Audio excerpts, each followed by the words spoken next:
মানে প্রথমে ডান দিকে ঘুরবো, ব্রিজের নিচ থেকে ডান দিক নেবো, নিয়ে এই NH-27টা ধরবো। পূর্ণিয়া মোড়ে ভিড় দেখো, একটা টোটো সামনে দাঁড়িয়ে রয়েছে, না নড়ছে না সরছে।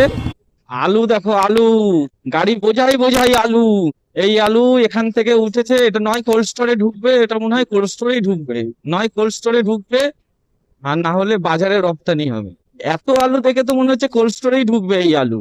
তো আলু, সব ট্রাক্টর ভর্তি, এই যে ইঞ্জিন ভ্যান, বেশিরভাগ আছে ট্রাক্টর। আলু আর আলু।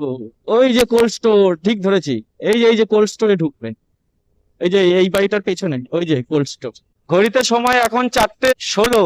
এখান থেকে সোজা ডালখোলা, তারপর ওখান থেকে NH-27 ধরে চলে যাব শিলিগুড়ি।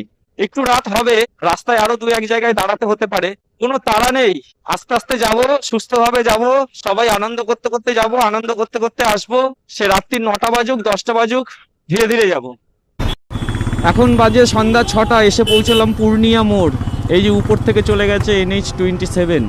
আমরা এই NH-27টাকে ধরবো, ধরে মানে প্রথমে ডান দিকে ঘুরবো, ব্রিজের নিচ থেকে ডান দিক নেবো, নিয়ে এই NH-27টা ধরবো। পূর্ণিয়া মোড়ে ভিড় দেখো, কত জ্যাম, একটা টোটো সামনে দাঁড়িয়ে রয়েছে, না নড়ছে না সরছে, আর ভিড় দেখো, জ্যাম হয়ে রয়েছে পুরো। পূর্ণিয়া মোড়, কি জ্যাম। পূর্ণিয়া মোড় থেকে ডান দিকে নিয়ে নিয়েছি, এবার ধরে নেবো NH-27। এখান থেকে আর ওই 127-128 কিলোমিটার মতন শিলিগুড়ি।